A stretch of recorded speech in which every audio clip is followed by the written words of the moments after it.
कुछ त्रिभुज की भुजाएं नीचे दी गई है। निर्धारित करना है कि इनमें से कौन से त्रिभुज समकोण त्रिभुज है। तो समकोण त्रिभुज पहचानने के लिए हम जानते हैं, अभी पाइथागोरस पर में पढ़े थे कि उसमें पढ़े थे कर्ण जो है, कर्ण का स्क्वायर लंब के स्क्वायर के और आधार के स्क्वायर के बराबर होता है। ये हम फार्मूला जाने थे, कर्ण स्क्वायर बराबर लंब स्क्वायर प्लस आधार स्क्वायर। ये हमारा रिजल्ट आया था पाइथागोरस प्रमेय में। तब ये त्रिभुज क्या हो जाता है, समकोण त्रिभुज होता है। तो समकोण त्रिभुज इनमें से कौन है, तो हम ये देखेंगे इसमें, ये यूज करके कर्ण स्क्वायर बराबर लंब स्क्वायर प्लस आधार स्क्वायर किसमें सूट हो रहा है वही हमारा समकोण त्रिभुज का भुजा होगा। तो सबसे पहला क्वेश्चन है हमारा 7 सेंटीमीटर एक भुजा इस त्रिभुज का, 7 सेंटीमीटर 24 सेंटीमीटर 25 सेंटीमीटर। अब इसमें मेन है कि हमको जानना कर्ण कौन है, लंब कौन है, आधार कौन है। तो सबसे बड़ा जो भुजा होता है उसको कर्ण कहते हैं, हम ये पढ़ चुके हैं। तो सबसे बड़ा भुजा इसमें क्या है हमारा 25 है, यानी कर्ण कितना हो गया 25 सेंटीमीटर। उसके बाद ये दोनों भुजा हम लंब भी मान सकते हैं और आधार भी मान सकते हैं, ये लंब आधार कुछ मान सकते हैं हम इसको।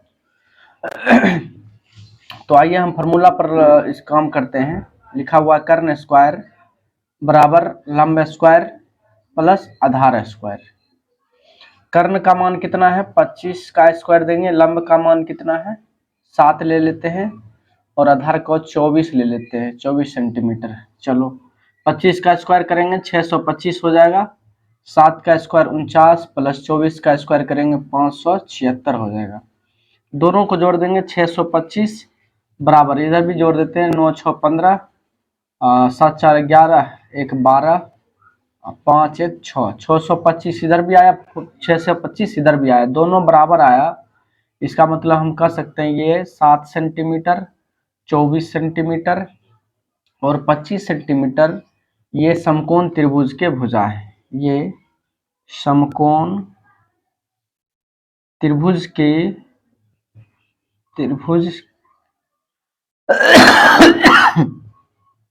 भुजा है। चलो अगला दूसरा क्वेश्चन देखते हैं। इसमें सबसे बड़ी भुजा 8 है, तो यहाँ पर कर्ण हमारा क्या हो जाएगा 8 सेंटीमीटर। यहाँ पर कर्ण में भी लिखना है, इस स्थिति में कर्ण की लंबाई भी लिखिए, कर्ण लिख दिया 8।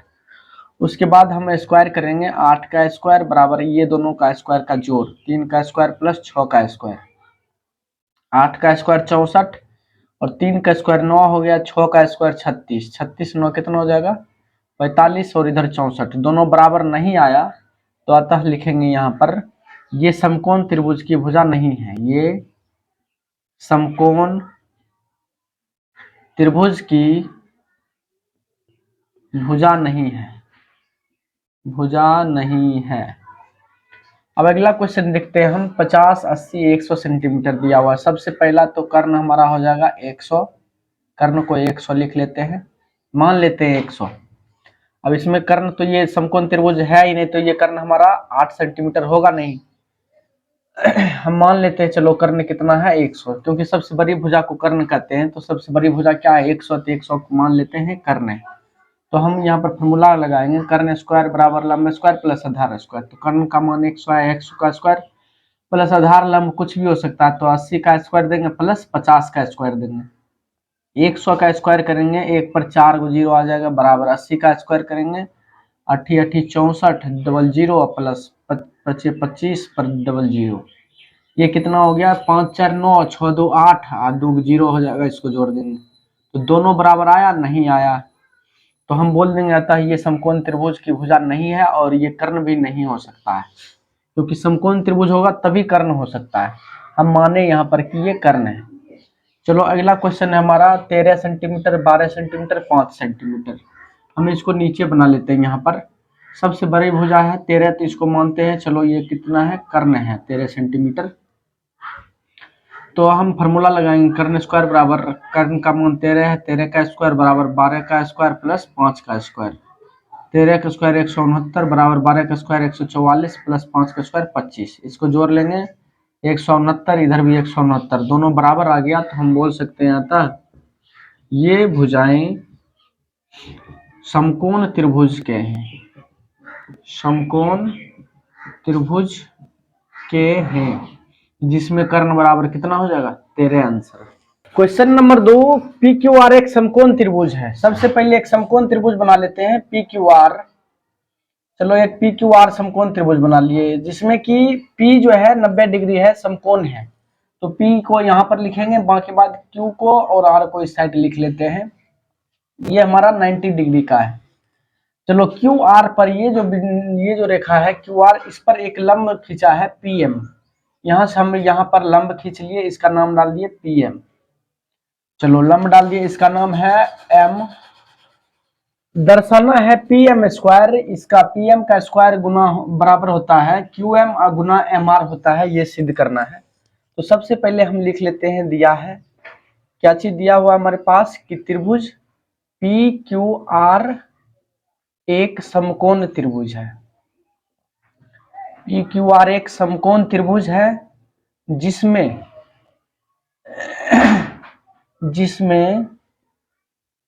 कोण P समकोण है, कोण P समकोण है एवं QR पर एवं PM लंब है किस पर, QR पर।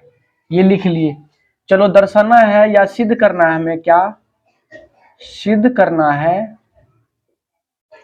सिद्ध करने में यहाँ पर लिखा हुआ है हमारे पास, क्या लिखा हुआ है, पी एम स्क्वायर बराबर Q M into M R. ये सिद्ध करना है। उसके बाद प्रमाण में चले आते हैं। प्रमाण ये दोनों त्रिभुज, चूंकि लिखेंगे, चूंकि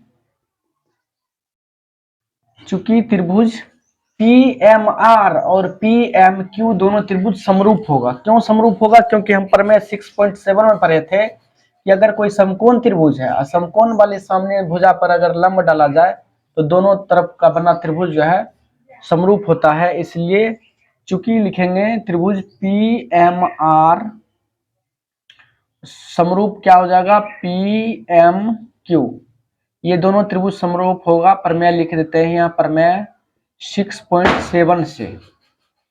चलो आगे देखते हैं।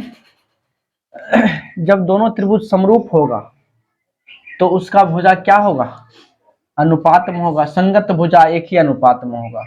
तो हम इस त्रिभुज में अगर आ जाते हैं तो पी एम आर में अगर आए तो इसमें अगर हम ये पी एम लेते हैं भुजा, अगर इस त्रिभुज में आए पी एम अगर भुजा लेते हैं हम, यानी लंब ले लिए, तो यहाँ पर दूसरे त्रिभुज में ये लंब हो जाएगा हमारा क्यू एम हो जाएगा, ये आधार हो जाएगा, ये लंब होगा, पी एम बट्टे क्यू एम लिखेंगे बराबर। फिर अब आ जाते हैं हम इसको, अगर एम आर लेते हैं, पहले एम आर लेते हैं। अब इस त्रिभुज में आधार लेते हैं हम, ये आधार लेते हैं, यानी कि एम आर अब बट्टे हो जाएगा। यहाँ पर जब आधार लिए तो यहाँ पर क्या पर लेना पड़ेगा, लंब लेना पड़ेगा। उस समय आधार इसको माने थे, अब लंब क्या हो जाएगा, पीएम हो जाएगा लंब, तो पीएम। और एक कर्ण ये होगा, इसका कर्ण इतना, कर्ण का जरूरत नहीं है, हम कर्ण को नहीं लेंगे। अब कोना कोनी गुना कर लेते हैं, इसको इसके साथ गुना करेंगे, क्या हो जाएगा, पी एम स्क्वायर बराबर इसको गुना करेंगे तो Q M into M R होगा। यही साबित करना था हमें, जो कि प्रूफ हो चुका है। आकृति में क्वेश्चन नंबर 3, आकृति में ए बी डी एक समकोण त्रिभुज है। ए बी डी एक समकोण त्रिभुज है जिसमें कोण ए जो है हमारा समकोण दिया गया है और दिया गया है एसी लंब है बी डी पर। दर्शाना है, हमको दिखाना है ये तीनों, यानी ए बी स्क्वायर बराबर B C into B D, इसी तरह से ये तीनों दिखाना है। तो सबसे पहले हम सॉल्यूशन करना अब स्टार्ट करते हैं। लिखा हुआ हमारा दिया है क्या, ए बी डी एक समकोण त्रिभुज है जिसका कोण ए समकोण है और ए सी बी डी पर लंब है। ये पूरा लिखना है, यहाँ पर दिया है हमें, हम इसको छोड़ देते हैं, यहाँ पर लिख लेना। दर्शाइए कि, यहाँ पर लिखेंगे सिद्ध करना है, सिद्ध करना है क्या, तो सिद्ध करना है, यहाँ पर लिखा हुआ दर्शाइए कि। तो ये तीनों क्वेश्चन जो है यहाँ पर लिख लेना है। हम आगे प्रमाण से लिखते हैं, प्रमाण आगे यहाँ से बताते हैं। तो सबसे पहले पहला क्वेश्चन है हमारा, ये सिद्ध करना है A B square B C into B D. तो ए बी देखते हैं किसमें है, ए बी इस त्रिभुज में है और बी सी इसी त्रिभुज में है। और उसके बाद क्या है, बी डी, बी डी बड़े वाला त्रिभुज में, यानी छोटा वाला और ये बड़ा वाला त्रिभुज है। तो हम यहाँ पर वो भी लिखेंगे, चूंकि चूंकि त्रिभुज ए बी सी समरूप क्या होगा, त्रिभुज ए बी डी, ये दोनों त्रिभुज समरूप होगा। ये छोटा वाला और बड़ा वाला त्रिभुज जो है दोनों समरूप होगा। क्यों होगा, क्योंकि प्रमेय 6.7 में पढ़े थे, प्रमेय 6.7 से हम पढ़े थे कि अगर कोई समकोण त्रिभुज है और इसी समकोण से सामने वाले भुजा पर यानी कर्ण पर लंब डाला जाए तो वो क्या कहलाता है, तब जितना भी त्रिभुज बन रहा है आपस में सारे क्या होता है, समरूप होता है। ये प्रमेय 6.7 में पढ़े थे, डायरेक्ट हम लिख लिए। दोनों त्रिभुज समरूप होगा तो क्या भुजा क्या होगा, एक ही अनुपात में होगा। चलो भुजा हम ले लेते हैं, ये छोटे वाले त्रिभुज में ले लेते हैं, कर्ण हम ले लेते हैं। तो कर्ण हमारा क्या हो जाएगा, ए बी हो जाएगा, बटे बड़ा वाला त्रिभुज कर्ण क्या हो जाएगा, बी डी हो जाएगा। तो यहाँ पर हम बी डी लिख लेते हैं बराबर। अब हम इसमें क्या लेते हैं, बी सी लेते हैं। अगर आधार लेंगे इसमें, यानी बी सी लिए आधार हम, तो इसमें आधार क्या हो जाएगा, बड़ा वाला त्रिभुज में बी ए, इस बड़े वाले त्रिभुज में क्या हो जाएगा, बी ए आधार हो जाएगा, और ये लंब है यानी ए बी हम लिख सकते हैं इसको, ए बी आधार। हम इसको गुना कर देते हैं, चलो इसके साथ गुना कर देते हैं। ए बी स्क्वायर बराबर क्या हो जाएगा, B D into B C. ये हमको साबित करना था 1 नंबर क्वेश्चन में। चलो ये प्रूफ हो गया। नंबर दूसरा क्वेश्चन चलते हैं। ए सी स्क्वायर बराबर B C into D C है। ए सी कहाँ पर लिखा हुआ है, ए सी, चलो ए सी देख लिए। बी सी कहाँ पर है, ये त्रिभुज ए सी और बी सी मिल गया। फिर डी सी है, डी सी कहाँ है, डी सी इधर है, यानी ये त्रिभुज और ये त्रिभुज का काम हो रहा है। तो हम वो दोनों त्रिभुज लिखेंगे, इसमें भी लिखेंगे, चूंकि त्रिभुज ए बी सी समरूप होगा त्रिभुज ए डी सी। क्यों होगा, प्रमेय 6.7 में हम पढ़ चुके हैं कि जब समकोण त्रिभुज में एक समकोण त्रिभुज होगा, उसी समकोण से अगर सामने वाली कर्ण पर लंब डाल दिया जाए तो आपस में ये दोनों त्रिभुज और बड़े त्रिभुज के बराबर में होता है, समरूप में होता है। तो वही हम समरूप लिख लिए। यहाँ पर समरूप जब हो गया दोनों त्रिभुज तो इसका भुजा क्या होगा, एक ही अनुपात में होगा। तो हम इसका भुजा लेते हैं, सबसे पहले इसका भुजा AC लेते हैं, क्योंकि AC हमको इधर इस साइड है, तो सबसे पहले AC लेते हैं। चलो AC ले लिए इसमें। अब इस त्रिभुज में हम क्या ले लिए, AC ले लिए। तो ये इस त्रिभुज में क्या हो जाएगा हमारा, इस त्रिभुज में हो जाएगा BC। चलो इस त्रिभुज में ये छोटे DCA में हम अगर इधर क्या ले लिए, लंब ले लिए, तो इस त्रिभुज में लंब क्या होगा, इस साइड वाला होगा। चलो आगे लिखते हैं बराबर। अब क्या है हमारे पास, AC BC और एक DC बच गया। चलो DC अगर इस त्रिभुज में हम लेते हैं, DC अगर इधर लेते हैं तो इस साइड हमारा क्या हो जाएगा, AB AC हो जाएगा। DC अगर उस साइड लेंगे तो इधर क्या हो जाएगा, AC हो जाएगा। चलो इसको भी हम गुना कर लेते हैं, इसको इसके साथ गुना करेंगे, AC स्क्वायर बराबर इसको इसके साथ गुना करेंगे तो BC इंटू DC हो जाएगा, जो कि ये प्रूव्ड हो गया। नंबर तीसरा क्वेश्चन है हमारा कि AD स्क्वायर। चलो AD हम कहाँ पर है, AD ये आ गया, और BD कहाँ पर है, BD ये बड़ा वाला त्रिभुज और ये बड़ा त्रिभुज यानी CD। ये छोटा वाला त्रिभुज और बड़ा वाला त्रिभुज का बात हो रहा है, तो हम वहां पर लेंगे, लिखेंगे त्रिभुज ACD, त्रिभुज क्या होगा ABD। दोनों त्रिभुज समरूप होगा प्रमेय 6.7 से, प्रमेय 6.7 से दोनों त्रिभुज समरूप होगा। तो इसका भुजा क्या होगा, एक ही अनुपात में होगा। तो सबसे पहले इधर क्या है, AD है, तो हम इसमें क्या लेते हैं, AD लेंगे। तो AD इस त्रिभुज में क्या है, कर्ण है, तो हम AD लिखेंगे, बटे बड़े वाले त्रिभुज में कर्ण क्या होगा हमारा, BD कर्ण है। चलो BD लिख दिए, कर्ण बराबर। अब इस साइड आ जाते हैं, इस साइड में हम BD है और CD है, CD लेते हैं। CD यानी छोटे वाले त्रिभुज में हम CD लेंगे, यानी कि क्या लिए, आधार लिए CD। तो यहाँ पर CD लिए हम, तो इसमें क्या हो जाएगा, AD हमारा हो जाएगा। चलो AD लिख लिए हम, बड़े वाले त्रिभुज में AD होगा उसका संगत भुजा, बराबर में हम करते हैं। चलो इसको गुना कर लेते हैं, AD गुना AD क्या हो जाएगा, AD स्क्वायर बराबर इसको गुना कर लेंगे, BD इंटू CD। यही प्रूव करना था हमको। चलो ये प्रूव्ड हो गया। प्रश्न 4, त्रिभुज ABC एक समद्विबाहु त्रिभुज है। सबसे पहले हम एक त्रिभुज बनाते हैं ABC जिसमें कोण C समकोण है, इसलिए कोण C को यहाँ पर लिखे हम, ये समकोण है। सिद्ध करना है। और हमारा कौन सा है, समद्विबाहु त्रिभुज। समद्विबाहु त्रिभुज कहते हैं जिसमें जो दो भुजा बराबर होगा। अब दो भुजा कौन सा बराबर लेंगे, हम यही दोनों ले सकते हैं, क्योंकि कर्ण जो होता है इस दोनों से बड़ा होता है।